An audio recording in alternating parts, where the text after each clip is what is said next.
Abre tu Biblia, por favor, en la primera carta a Timoteo 1. Hemos estado estudiando esta primera carta, Pablo escribiéndole, rogándole a su discípulo, a su amigo Timoteo, que permanezca en Éfeso, ¿no? Esta ciudad con tantas complicaciones en todos los sentidos, una ciudad difícil, una iglesia difícil, estaban pasando muchas cosas en medio de la iglesia de Éfeso.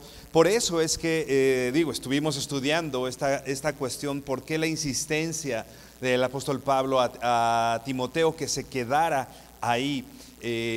Quizá Timoteo no se sentía habilitado, no se sentía capaz por los problemas que la propia iglesia tenían. Y uno de esos problemas, lo estuvimos estudiando con nuestro hermano Gerson la semana pasada, era con relación a estos maestros que sin entender, sin conocer el propósito de la ley, su único interés o su principal interés era eso, ser reconocidos como maestros, tener un lugar de autoridad, tener un lugar importante, y estaban imponiendo a las personas el cumplimiento de la ley, incluso aquellos que se habían convertido a Jesucristo, en discípulos de Jesús, siendo gentiles o siendo helenistas, no necesariamente siendo del pueblo de Israel. Y había esta imposición en medio de la iglesia. Justo es lo que Pablo le pide a Timoteo, que revise, que mande, que enseñe,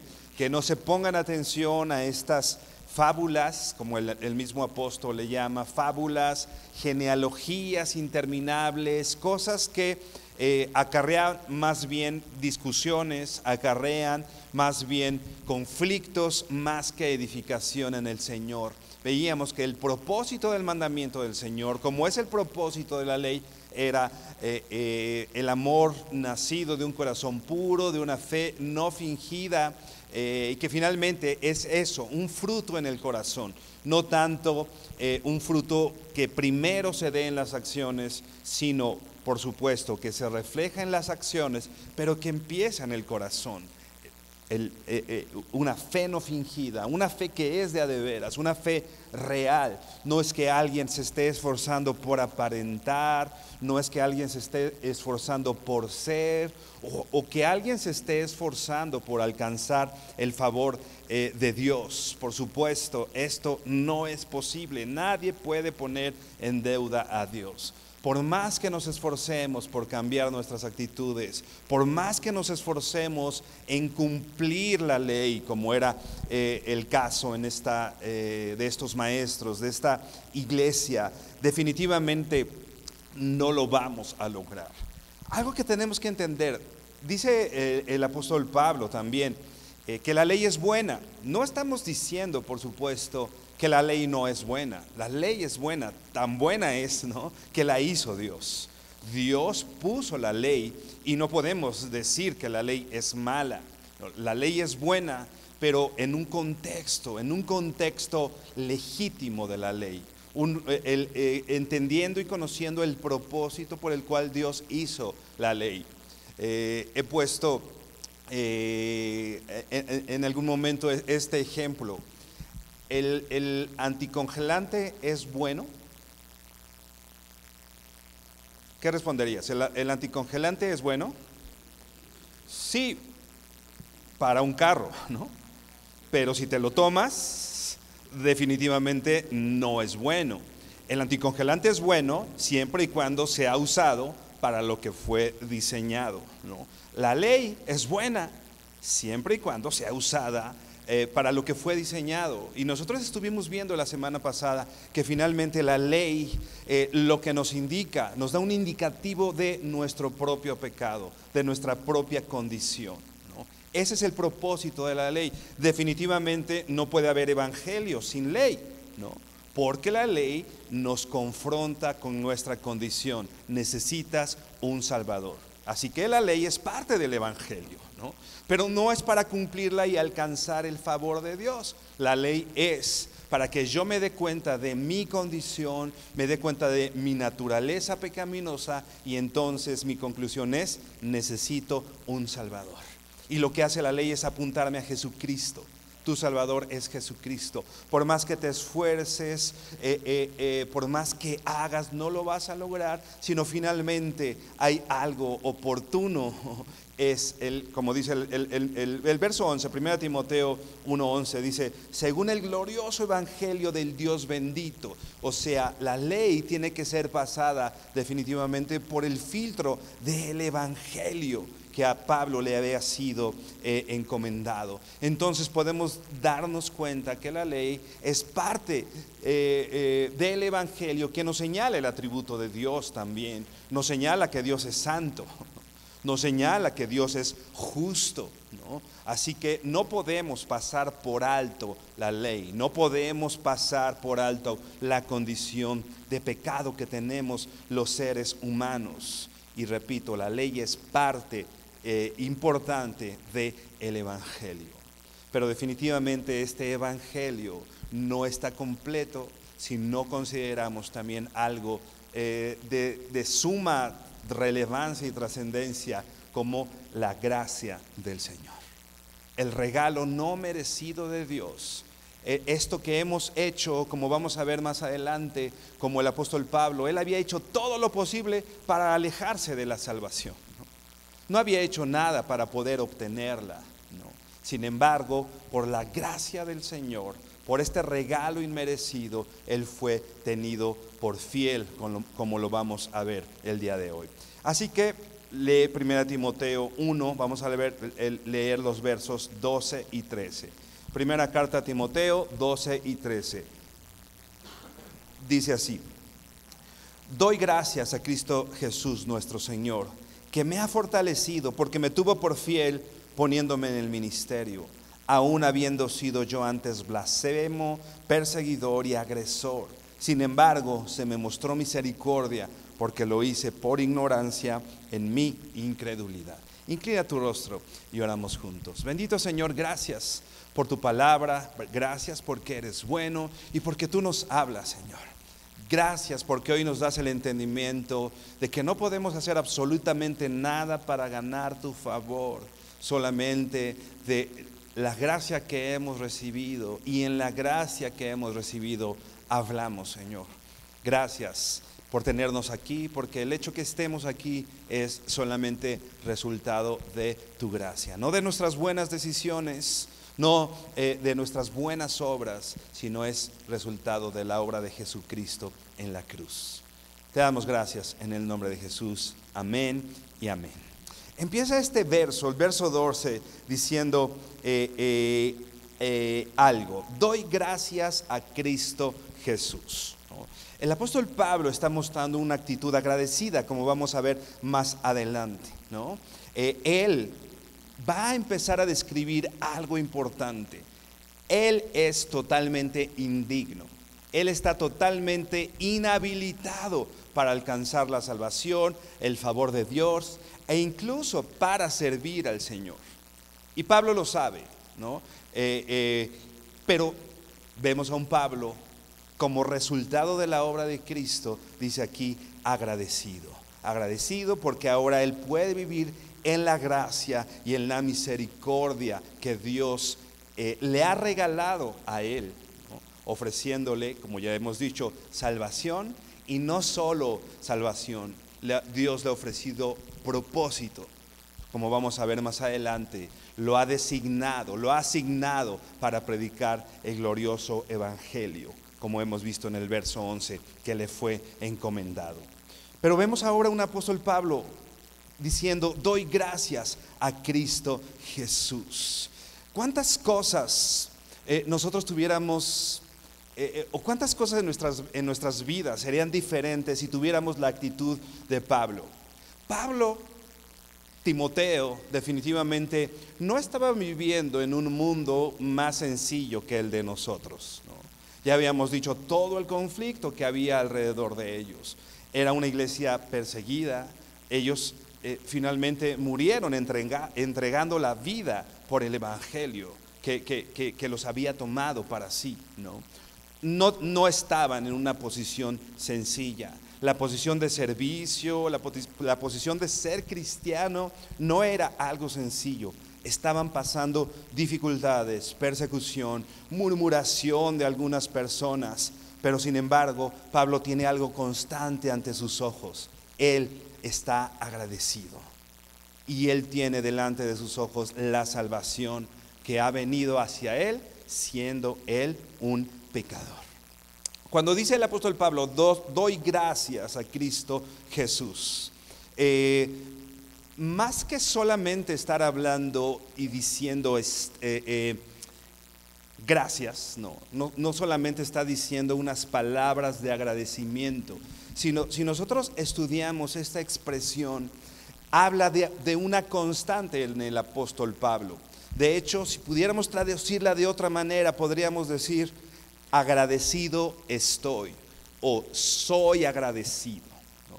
Era una constante de Pablo. No solo estaba diciendo gracias en ese momento, sino él, a partir de que fue llamado al Evangelio, vivía en un constante agradecimiento delante del Señor. Señor, gracias, gracias, gracias, ¿no? Es algo totalmente contracultural, ¿no? Nosotros vivimos en un mundo, en una cultura donde lo que está en nuestras bocas generalmente es la queja, ¿no? Y todo lo vemos nosotros como si tuviéramos el derecho de, ¿no? Yo tengo derecho porque yo pagué, yo tengo derecho porque yo compré, yo tengo derecho porque soy fulanito de tal, yo tengo derecho porque tengo dinero, yo tengo derecho, ¿no? Y estamos muy acostumbrados, el discurso de hoy son los derechos, ¿no? Pablo sabe que él no tiene derecho. Así que todo lo que Pablo tiene no es porque tenga derecho. Todo lo que Pablo tiene, ¿no?, es por gracia. Así que Pablo está agradecido. Cuando nosotros entendemos esto, nosotros estamos aquí como recién oraba. No es porque tomamos una buena decisión, ¿no? Tomé la decisión de estar aquí. No, estamos aquí, ¿sabes por qué, hermano? Por gracia. Así que si entendemos este principio, todo es agradecer, todo es gracia. Si tuviste algo que desayunar esta mañana, lo que haya sido, no es porque tengamos derecho. ¿Sabes por qué es? Por gracia, es un regalo. Si haya sido unos chilaquiles con pollo o un huevito con frijoles, ¿no? Es por gracia, no es un derecho, es gracia. La familia que tienes, el esposo, la iglesia, el trabajo, todo lo que tenemos, la luz del sol, no es un derecho. La vida. Muchas veces luchamos por el derecho a la vida, pero la vida ni siquiera es un derecho. La vida también la recibimos como un regalo, como el favor de Dios. Entonces, todo es agradecimiento. Y el apóstol Pablo lo sabía. Por eso él decía, estoy agradecido. Soy una persona agradecida por todo lo que tengo. Estaba constantemente agradecido por lo que había recibido de parte del Señor, por el servicio, la gracia recibida. Pablo la agradecía. Él había vivido muchas cosas conforme a la ley. De hecho, el mismo Pablo dice, si alguien de ustedes me dice que ha cumplido la ley, el apóstol Pablo decía, yo más, ¿no? Pablo habría cumplido la ley, ¿no? O lo mayor que se había podido, tanto que él podría decir, yo soy un cumplidor de la ley. Pero sin embargo, él no llegaba delante de Dios ni delante de sus hermanos a decir, soy bueno y por eso merezco la salvación. ¿Qué decía? Soy el peor de los pecadores. Y la salvación es por la misericordia del Señor. La ley o los que imponen el cumplimiento de la ley fuera de la gracia buscan hacer obras para alcanzar el favor de Dios, como si esto fuera posible. Así que Pablo es el ejemplo perfecto de la gracia. Pablo mismo habla de muchas cosas. En diferentes ocasiones habla de las cosas que lo inhabilitan para servir, como hemos dicho, ¿no? para servir al Señor, incluso para alcanzar la salvación. Pablo continuamente repite todas estas cosas. Aún siendo un cumplidor de la ley, Pablo habla de las cosas que hacen inalcanzable para él la gracia de Dios. Pero la gracia que recibió justamente en Jesucristo es la que lo ha habilitado. Ve por favor a Juan 1, el Evangelio de Juan 1, verso 17. Juan 1, 17 dice así: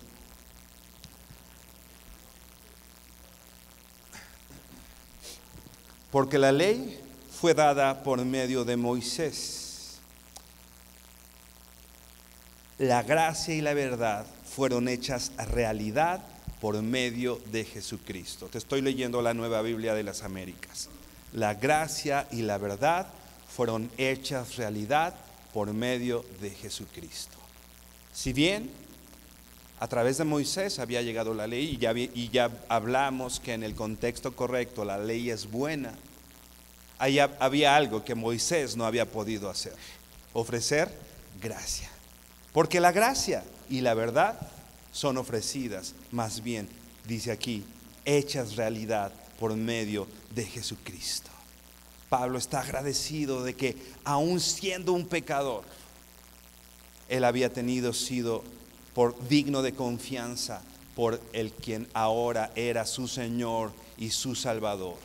No por la ley, no porque pudo cumplir o no la ley, él estaba agradecido porque lo que para él y para cualquiera le era inalcanzable, le había sido otorgado como un regalo, como nosotros. Ve por favor a la primera carta a los Corintios, capítulo 15, primera a los Corintios 15, y vamos a leer versos 9 y 10.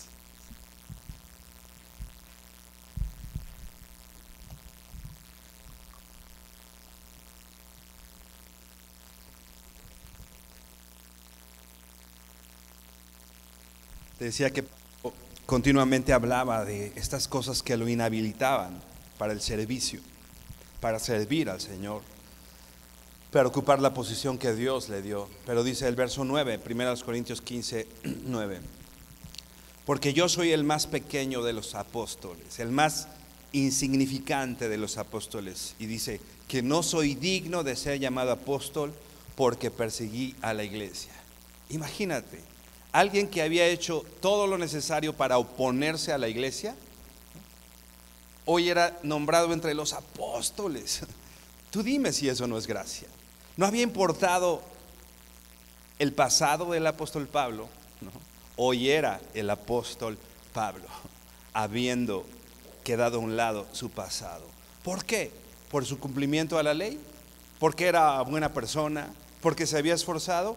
No, dice el verso 10: pero por la gracia pero por la gracia de Dios soy lo que soy. Pero por la gracia de Dios soy lo que soy. Y su gracia no ha sido en vano para conmigo. Antes he trabajado más que todos ellos, pero no yo, sino la gracia de Dios conmigo. ¿Por qué estamos donde estamos, hermano? Por la gracia de Dios. ¿Por qué estamos hoy sentados en medio de la iglesia de Cristo, siendo contados entre los discípulos de Jesús? No por nuestro esfuerzo, no por nuestro esfuerzo, no por nuestro trabajo, no por lo que hicimos bien, solamente por gracia. Y creo que todos los que estamos aquí podemos decir: por su gracia somos lo que somos, solamente por el poder del Señor en medio de nuestra debilidad. Nosotros estábamos, igual que Pablo, inhabilitados para alcanzar el favor de Dios. Por cuanto todos pecaron, dice Romanos, estamos destituidos. Nos es inalcanzable la gloria de Dios. Pero sigue diciendo, regresa a 1 Timoteo 1, verso 12. ¿Por qué está agradecido el apóstol Pablo? 1 Timoteo 1, 12 dice: doy gracias a Cristo Jesús nuestro Señor, que me ha fortalecido porque me tuvo por fiel, poniéndome en el ministerio.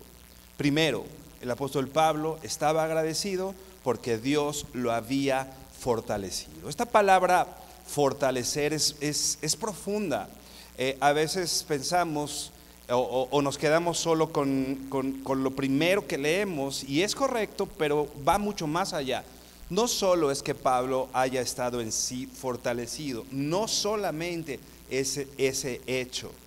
La palabra fortalecido quiere decir literalmente volver capaz, empoderar, ¿no?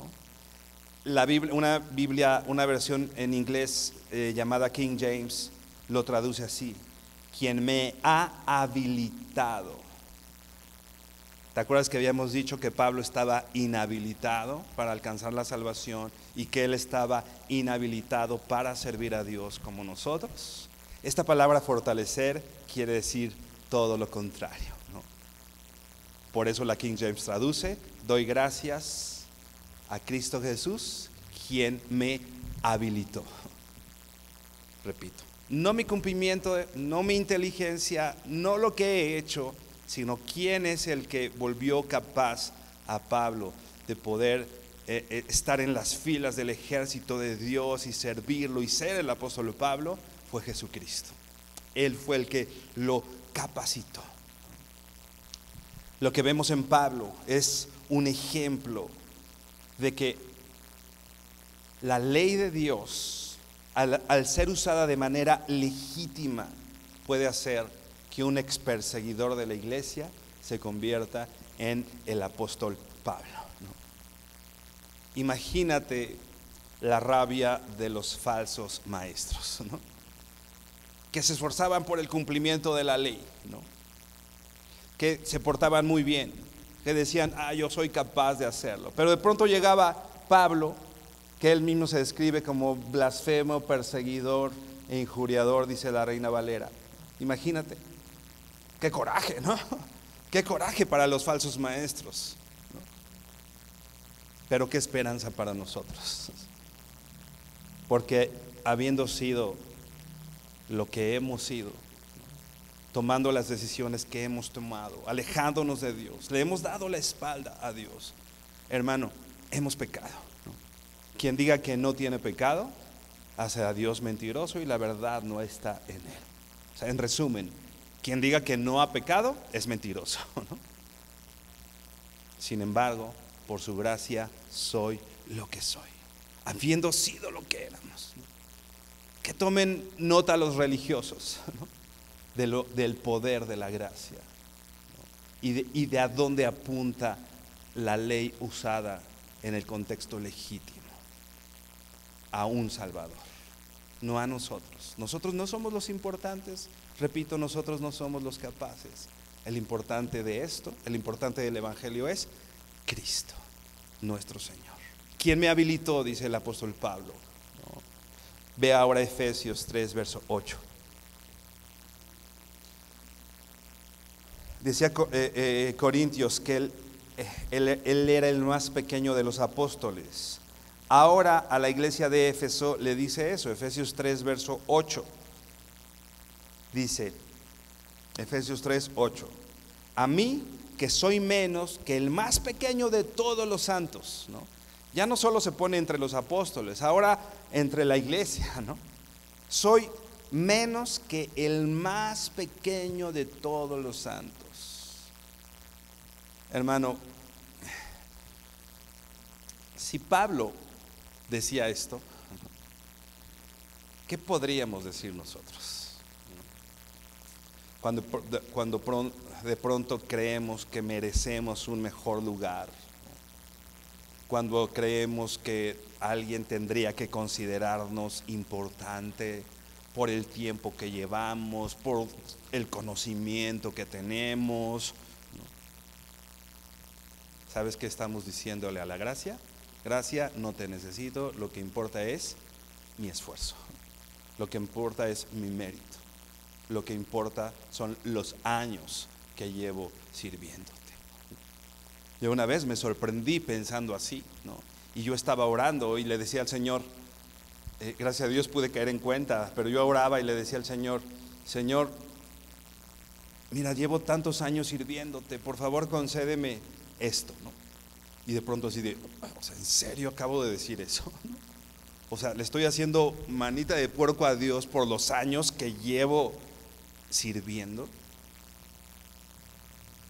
cuando todo lo que hemos recibido por Él es por gracia. Y si yo había servido al Señor, no era por mi esfuerzo, era también por su gracia, ¿no?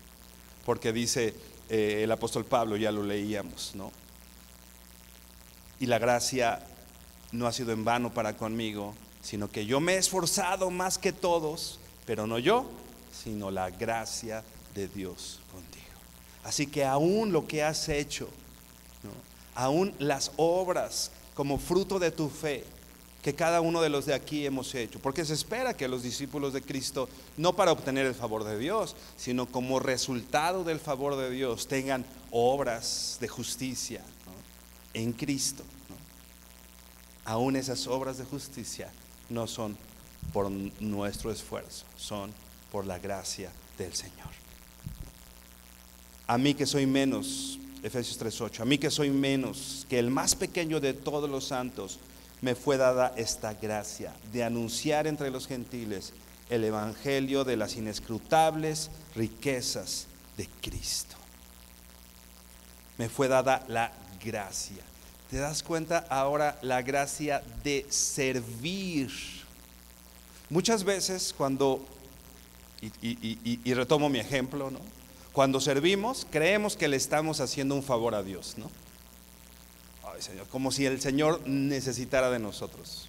Pero ¿qué dice la Biblia? Dios no puede ser servido por manos humanas. ¿Qué puedo hacer yo por Dios? ¿Qué puedo yo ofrecerle a Dios? Absolutamente nada. Si el Señor me permite servirlo, es una misericordia de Dios hacia mí. Y el apóstol Pablo lo está diciendo: me fue dada la gracia de anunciar entre los gentiles el evangelio de las inescrutables riquezas de Cristo. Anunciar el evangelio, como ya hemos dicho, implicaba esfuerzo, trabajo, subirse a barcos, ser apedreado, ser el objeto de las murmuraciones. Pero Pablo decía: ay, Señor, todavía que te sirvo murmuran de mí, o todavía que te sirvo no me dicen gracias, o todavía que te sirvo. No, Pablo decía: Señor, te sirvo y es un privilegio servirte. Es un privilegio servir al Señor. Le dio la gracia de anunciar entre los gentiles el evangelio de las inescrutables riquezas de Cristo. Hermanos, si Dios te da la oportunidad de predicar el evangelio de Cristo, es una gracia, es un don, es un regalo de Dios. ¿Cómo fue habilitado el apóstol Pablo, ¿no? Dice, regresa a 1 Timoteo 1, verso 12. Ya vimos, ¿no?, que decía: doy gracias a Cristo Jesús nuestro Señor, que me ha fortalecido. Y todo lo que implica fortalecido, que me habilitó, habiendo yo sido incompetente, incapaz, habiendo yo sido inhabilitado para esto, el Señor me habilitó, el Señor me empoderó. No mis obras, no mi esfuerzo, sino fue Dios mismo. ¿Cómo lo hizo? Dice: porque me tuvo por fiel poniéndome en el ministerio. La palabra porque me tuvo por fiel, esta expresión literalmente quiere decir digno de confianza. Me tuvo por digno de confianza. O sea, a alguien que había perseguido a la iglesia, a alguien que había sido blasfemo. Esta palabra blasfemo quiere decir que había hablado, insultado, ofendido a Dios o las cosas sagradas. Habiendo sido blasfemo, perseguidor, había perseguido a la iglesia, injuriador, había levantado un falso testimonio en contra de la iglesia misma. Es lo que había hecho. Y sabes que estos pecados son, en el tiempo de Pablo, eran pecados que quien los cometía era digno de muerte, ¿no? O sea, eran pecados de muerte legalmente, ¿no? Sin embargo, Dios lo tiene por digno de confianza. ¿Te das cuenta el milagro y la gracia de Dios. Esta expresión, digno de confianza, me tuvo por fiel, implica varias cosas más. Alguien que mantuvo su fe en apuros, por ejemplo, ¿no? O sea, que en medio de las dificultades ha mantenido su fe. Alguien que ha seguido puntualmente las órdenes de acuerdo a sus deberes, a los deberes que le han sido conferidos, ¿no? Gente que se ha mostrado fiel a las ordenanzas de su maestro, por ejemplo, ¿no? Un militar que había cumplido perfectamente las órdenes de sus superiores. El Señor lo tuvo por fiel. ¿Y sabes qué hizo el Señor? Lo consideró digno de confianza, como a nosotros. Dice que me ha fortalecido porque me tuvo por fiel, poniéndome en el ministerio, ¿no? Recuerda, ya lo habíamos dicho, ministerio simplemente significa servicio, ¿no? No significa una posición, ¿no? A ver, hoy sí tenemos un poco el concepto que el ministerio es algo que te da una posición más relevante, no sé. Ministerio quiere decir servicio. Literalmente eran los que servían las mesas, ¿no? Y Pablo estaba diciendo eso, ¿no? Me puso al servicio, me puso a servirle. Literalmente significa esclavo. Me tomó como su esclavo. Ese es un privilegio. El ministerio significaba trabajo duro, servir. Pablo sabía que el ex blasfemador, el ex injuriador y perseguidor del pueblo de Dios, ahora estaba al servicio de Dios, y eso para el apóstol Pablo era un honor. ¿Cómo consideramos hoy la gracia del poder servir? La gracia del poder servir. Como el apóstol Pablo, un honor, ¿no? Un privilegio. Lo consideramos como parte de la gracia, porque repito, a veces el servicio lo consideramos como que estamos regresándole a Dios un poquito, ¿no? Como que tenemos una deuda grande con Dios, y cuando yo le sirvo como que estoy acortando un poquito la deuda. John Piper a eso le llama la ética del deudor, ¿no? Yo estoy en deuda con Dios, entonces al servirle como que acorto esa deuda. Pero ya decíamos, ¿no? Cuando sirves al Señor, en realidad se te está otorgando más gracia. En realidad no se está acortando la deuda. En realidad el que podamos servir al Señor hace aún más grande la deuda y aún más impagable, ¿no? El servir al Señor, el que el Señor te ponga a servirle, predicando el evangelio, sirviendo al Señor en tu casa, a tu familia, a tus hijos, a tu esposo. Reflejar a Cristo, ser la imagen y semejanza del Señor, hermano, es un privilegio. Ser llamados discípulos del Señor es un privilegio. Un escritor griego llamado Plutarco, él cuenta que cuando un espartano, uno de estos soldados griegos, ¿no? Que se enrolaban en ciertas competencias, estaba en estas competencias, el premio que tenían los espartanos era poder estar junto al rey, poder acceder al rey, ¿no? Entonces había muchas cosas que se oponían, no solamente el simple hecho del juego, que era difícil y tenía que competir contra otros soldados igual hábiles, igual fuertes, que podían ganarle en esta lucha, ¿no? Y no solo eso, muchas personas buscaban sobornar a los espartanos, ¿no? Para que se dejaran ganar, ¿no? Algunos aceptaban, pero otros espartanos, con honor, con mayor dignidad, no se dejaban sobornar, sino que ellos luchaban y se esforzaban hasta lograr la victoria, ¿no? Y cita Plutarco y dice: alguien le decía a estos espartanos: bueno, espartano, ¿qué has obtenido con esta costosa victoria que has ganado? Él respondía, el espartano respondía, he ganado el privilegio de estar frente a mi rey en la competencia.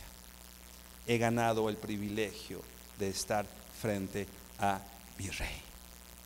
Que era un rey, el rey de Grecia, no era Dios, ¿no? Sino todo ese esfuerzo, todo ese trabajo, los espartanos consideraban, no vale la pena el soborno que me ofrecen, vale la pena la lucha, el esfuerzo, quizá el ser lastimado para poder llegar. Y el propósito principal, repito, del espartano era poder estar frente al rey, servir frente al rey y que el rey pudiera observarlo. Es lo que está diciendo el apóstol Pablo.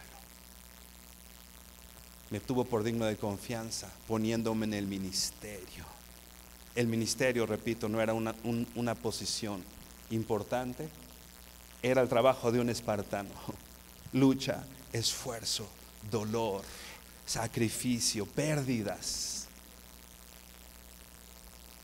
Dice Filipenses 3:10, a fin de conocerle. El apóstol Pablo decía, por amor del cual lo he perdido todo. ¿Con qué finalidad? Decía, a fin de conocerle. No me importa lo que haya perdido. Pablo tenía una posición importante antes de ser cristiano. Ante la ley, ante los religiosos, ante el gobierno. Era alguien, entre comillas, exitoso, importante, ¿no? Pero por amor de su Señor lo perdió todo. ¿A fin de qué? A fin de conocerle, como los espartanos. Su único premio era poder ser observados por el rey en esa lucha, a fin de conocerle y el poder de resurrección y la participación de sus padecimientos, incluso dice Pablo, llegando a ser semejante a él en su muerte. Pablo quería conocer al Señor y sabía que todo valía la pena a fin de conocer al Señor. Todo el esfuerzo, toda la renuncia, hermano, todo el esfuerzo, toda la renuncia vale la pena a fin de conocer al Señor. Hermano, todo el esfuerzo, toda la renuncia. ¿Piensas que ser cristiano no es fácil? En efecto, no es sencillo. Hay una alabanza de Marcos Vidal que dice, ¿quién te mintió diciéndote que no ibas a sufrir? ¿No? Eso es una mentira. Pablo le dice a Timoteo también que el que quiera vivir agradando al Señor iba a padecer. Todo vale la pena, hermano, a fin de conocerle y ver a nuestro Señor y conocer a nuestro Salvador, ¿no? Y poder llegar a tu cama un día y decir, hoy hice lo que Dios quería que hiciera, ¿no? Hoy mi Salvador y mi Señor me vio servirle y hacer mi mayor esfuerzo, no para ganar su favor. Nosotros le amamos a Él porque Él nos amó primero. Y repito, todo ese esfuerzo y ese trabajo, hermano, no tienes que esforzarte. Lo único que tienes que hacer es reconocerlo como tu Señor y como tu Salvador. Cuando tú reconoces a Jesucristo como tu verdadero Señor y Salvador, lo que hagas por Él no es un esfuerzo, es agradable. Dice Romanos 12, ¿no? Para que presenta tu cuerpo en sacrificio vivo, santo, agradable a Dios, que es vuestro culto racional. No te conformes a este siglo, sino transfórmate mediante la renovación de vuestro entendimiento, y entonces entenderás la buena voluntad de Dios, agradable. Te va a agradar cumplir la ley, hermano. Te va a agradar, Señor, ¿qué quieres que haga? Y ya no va, y la ley o la voluntad de Dios ya no va a ser, hoy Señor, tengo que servirte, levantarme temprano el domingo, Señor. sino cuando tú reconoces al Señor como tu Señor, te despiertas el domingo. Y sí, pues nos quitamos las chinguiñas y cuesta trabajo. No es que sea fácil, pero hermano, llegaremos en la noche complacidos y plenos. Señor, hoy me viste como los espartanos, hoy me viste servirte. Y por amor de ti y por tu amor lo he perdido todo a fin de conocerte, a fin de conocerte. Y el poder de resurrección. Y Pablo incluso quería vivir los padecimientos de Cristo. ¿Te das cuenta? Los padecimientos de su Señor. Hermano, para ser fiel, para ser diligentes en esta cuestión de la fidelidad, de permanecer, no necesitamos un gran dote o un gran talento. Hermano, la fidelidad es algo alcanzable en la gracia del Señor, en el ámbito que Dios nos ha puesto. Hermano, la fidelidad es algo alcanzable. No necesitas pensar, ya cuando yo sea pastor voy a ser fiel. O cuando el Señor ya me dé una esposa, ya voy a ser fiel. O cuando el Señor ya me conceda tal cosa, voy a ser fiel. Hermano, donde estás hoy, puedes serle fiel al Señor. No tienes que esperarte y no necesitas un talento especial, ¿no? Hay veces que vemos a los grandes hombres de Dios y oh, sí, Billy Graham y el pastor Armando Alducin y, por supuesto, el Señor los usa pero hermano, en el ámbito en el que tú estás, el Señor te quiere usar. El Señor espera nuestra fidelidad. Y hermano, en el ámbito que tú estás, puedes serle fiel a Dios. Y te imaginas poder decir, como los trabajadores, y oír las palabras del Señor, ¿no? Buen siervo y fiel, en lo poco has sido fiel, sobre mucho te pondré, entra en el gozo de tu Señor. ¿Te imaginas que Dios te diga eso al final de tu carrera? Entra en el gozo, estoy contento contigo, vamos a estar contentos, ¿no? Vamos a estar contentos, le veremos tal cual Él es, seremos semejantes a Él. Y todo esto, repito, es en la gracia, pero también en nuestra fidelidad al Señor. 1 Timoteo 1, verso 13. Lo había tenido por fiel, poniéndolo a servirlo, poniéndolo a trabajar por Él. Esa era la señal de la confianza del Señor, ponerlo a trabajar para Él. Y dice el verso 13: aún habiendo sido yo antes blasfemo, perseguidor y agresor, sin embargo, se me mostró misericordia, porque lo hice por ignorancia en mi incredulidad. Es asombroso que siendo Pablo, como se estaba describiendo, ¿no?, había sido el objeto de tanto amor y de tanta gracia de parte del Señor. El Señor lo puso como el apóstol Pablo, ¿no?, un gran pilar de la iglesia, ¿no? Hoy estudiamos las cartas paulinas, ¿no? Hoy vemos al apóstol Pablo como un gran hombre de Dios, ¿no?, como un estándar, ser imitadores de mí como yo de Cristo, ¿no? Y sin embargo Pablo se describe como blasfemo, perseguidor e injuriador, pero que había recibido misericordia. El pasado de Pablo no lo descalificaba para servir al Señor. Hermano, tu pasado no te descalifica para servir a Dios, porque no es por tu pasado, no es por tus malas o buenas decisiones de ayer, es por la misericordia de la cual Dios te quiere hacer partícipe hoy. Tu pasado, hermano, no te descalifica.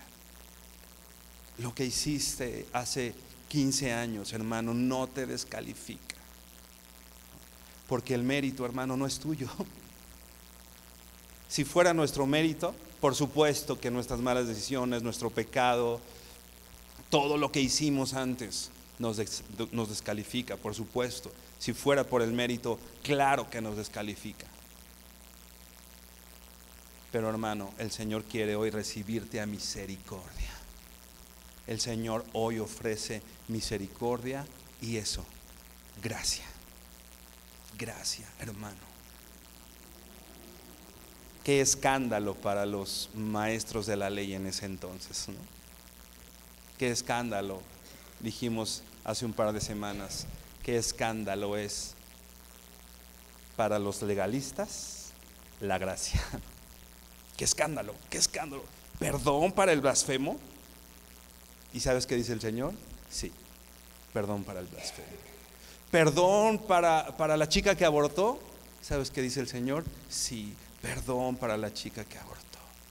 Perdón para el marido infiel. Sí, perdón. En la gracia del Señor hay perdón de pecados, si hoy volvemos en arrepentimiento y fe delante del Señor. Y hoy en la gracia de Cristo nos esforzamos como el apóstol Pablo. Yo me esfuerzo más que todos, pero no yo, sino la gracia de Dios conmigo.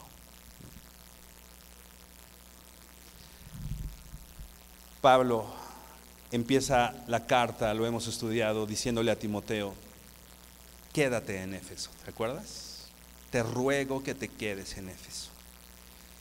Y platicamos varias cosas por las cuales Timoteo podía haber decidido irse de Éfeso, ¿no? Muchas, la dificultad, las falsas doctrinas, muchas cosas. Había razones de peso para que Timoteo le dijera a Pablo: ¿sabes qué? En Éfeso, no, mejor, ¿por qué no me mandas a Creta, no? O ¿por qué mejor no a Macedonia, que ahí sí son buena onda los hermanos, ¿no? Pero una de esas cosas que es muy probable que hayan influenciado o influido en Timoteo para querer no permanecer en Éfeso es justamente el sentirse inhabilitado, ¿no? Pablo le estaba diciendo: quédate en Éfeso, una de las iglesias más grandes, más importantes, más problemáticas, ¿no? Y Timoteo, ¿no?, recurrentemente Pablo le tiene que decir: nadie tome en poco tu juventud, no tenemos espíritu de cobardía, sino de poder. O sea, generalmente Pablo alentaba a Timoteo, porque seguramente Timoteo más bien se hacía chiquito, se sentía inhabilitado. Y en medio del contexto de quédate en Éfeso, le está diciendo: yo fui recibido a misericordia, habiendo yo sido blasfemo, perseguidor e injuriador. En otras palabras, Pablo le está diciendo: si hay alguien que no deba ser digno de ser tomado en cuenta por el Señor, soy yo. Soy yo. Sin embargo, si Dios está usando al blasfemo, al perseguidor y al injuriador, Timoteo te puede usar a ti. Hermano, de eso estamos rodeados. Nadie de aquí podemos decir que somos mejores que Pablo. No somos mejores que esto. Hemos blasfemado en contra del Señor. Hemos pecado en contra del Señor. Hemos tomado malas decisiones, hemos ofendido a Dios. No pienses en alguien que lo hizo. Hermano, tú y yo lo hemos hecho. Sin embargo, el Señor ofrece hoy ser recibidos a misericordia.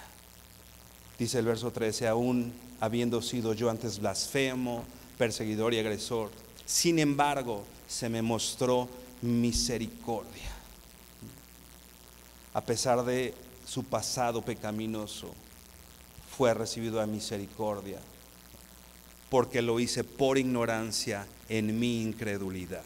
Algo importante: él lo hizo sin tener todavía un conocimiento claro de Jesucristo como Salvador. Lo había hecho en esa ignorancia, ¿no?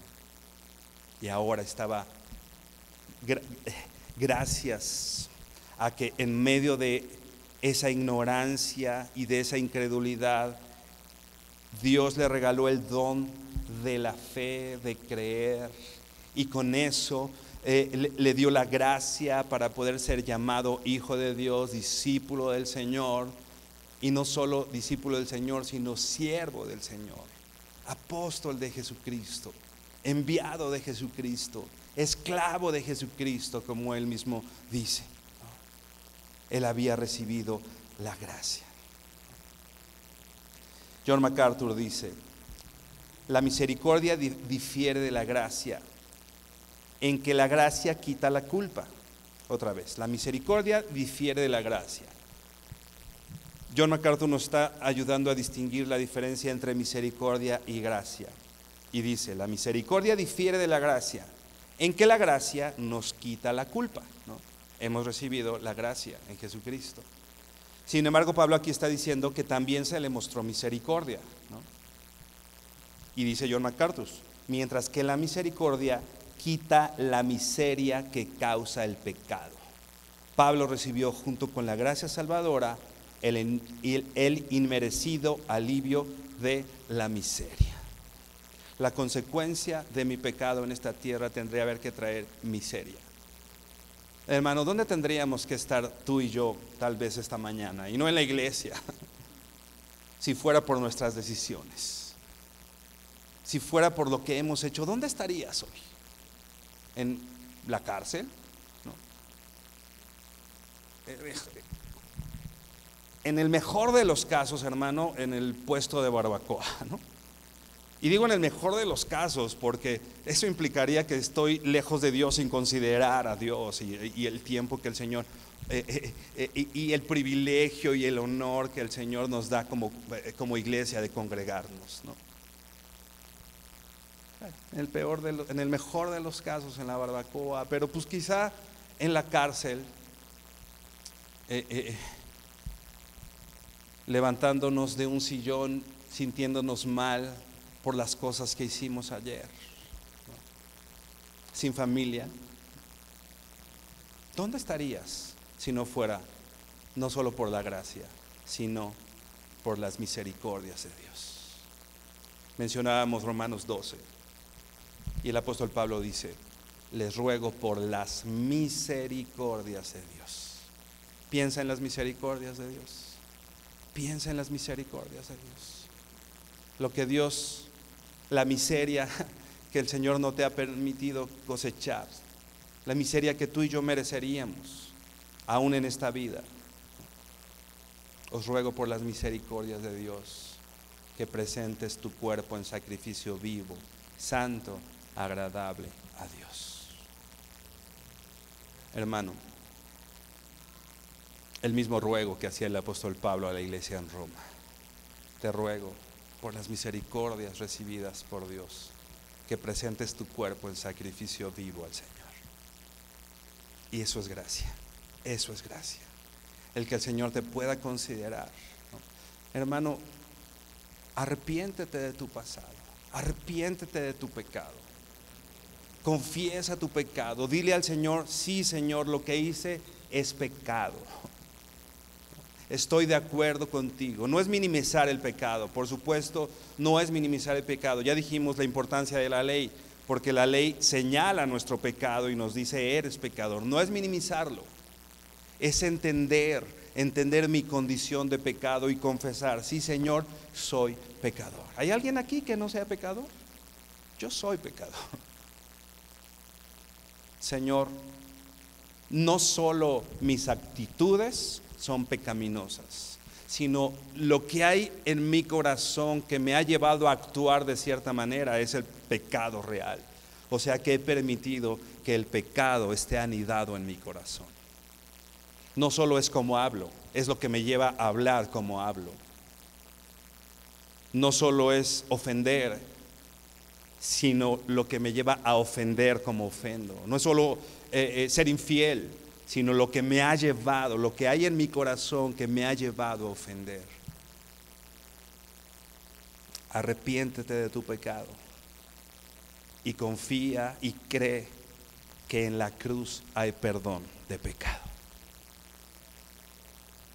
No que sea gratis, es gratuito para nosotros, pero finalmente costó la sangre de un inocente, la sangre de Jesucristo. ¿Para qué? Para nosotros, como al apóstol Pablo, siendo pecadores, siendo blasfemos e injuriadores, hoy el Señor ofrezca gracia y misericordia. Inclina tu rostro y oramos juntos. Señor,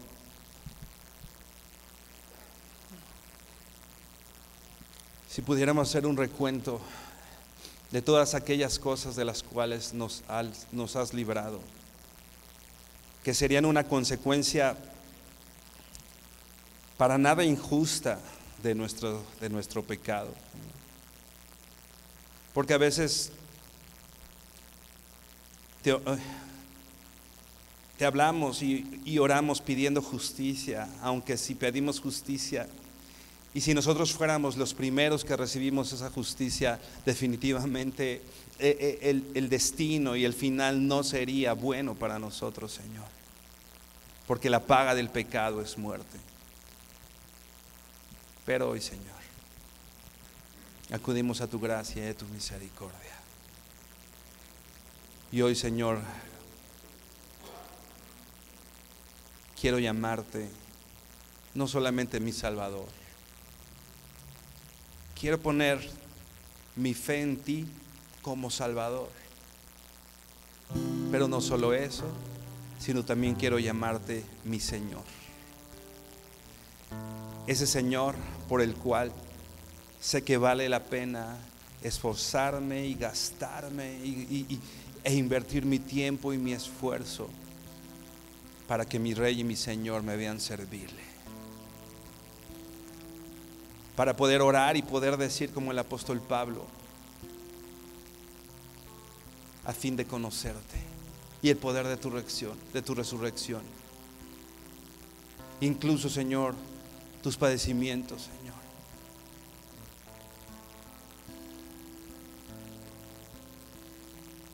Para poder, Señor, también ser resucitados contigo, porque esa es la esperanza que tenemos hoy, Dios. Yo te pido, Señor, que si alguno de mis hermanos hoy se siente descalificado para servirte por su pasado, tú, Señor, con ese tierno amor, con ese amor que nos restaura, que nos cura, que tu Santo Espíritu, Señor, pueda convencerlos que verdaderamente somos hijos tuyos, Señor. Que hoy, Señor, tenemos una realidad diferente, que no es la que teníamos antes. Antes estábamos incapacitados para poder vivir de acuerdo a tu voluntad, de acuerdo a tu propósito, de acuerdo a tus planes. Pero ahora en Jesucristo, Señor, que somos hechos nuevas criaturas, Señor. Ahora tú, Señor, nos has fortalecido y nos has habilitado y nos has capacitado, poniéndonos, Señor, en un lugar de privilegio que es a tu servicio, Señor. Tú nos conoces, Señor, y no solo conoces nuestras acciones, sino conoces también, Señor, lo profundo de nuestro corazón. Conoces nuestros pensamientos, conoces hacia dónde han viajado nuestros ojos, nuestros deseos, los deseos ocultos de nuestro corazón. Tú conoces todo eso, Señor. Y aún, Señor, conociendo lo profundo de nuestro ser, no ha cambiado tu amor para con nosotros. Y nos dices como a tu pueblo: con amor eterno te he amado y por eso te prolongué mi misericordia. Señor, gracias por ese regalo de la gracia y de la misericordia en la cual hoy podemos vivir, Señor. Fortalécenos, Señor, para servirte como una iglesia, Señor, que trabaja, que lucha, que quiere ver una sonrisa en el rostro de su Señor y de su Maestro, diciendo: buen siervo y fiel, en lo poco has sido fiel, sobre mucho te pondré, entra en el gozo de tu Señor. porque tuya es la gloria, Señor, porque tuyo es el imperio, porque tuyo es el poder. Y aquel que es poderoso para hacer todas las cosas mucho más abundantemente de lo que pedimos o entendemos, Señor. A ti sea la gloria en medio de la iglesia por los siglos de los siglos. Amén y amén. Mi hermano, que el Señor te bendiga.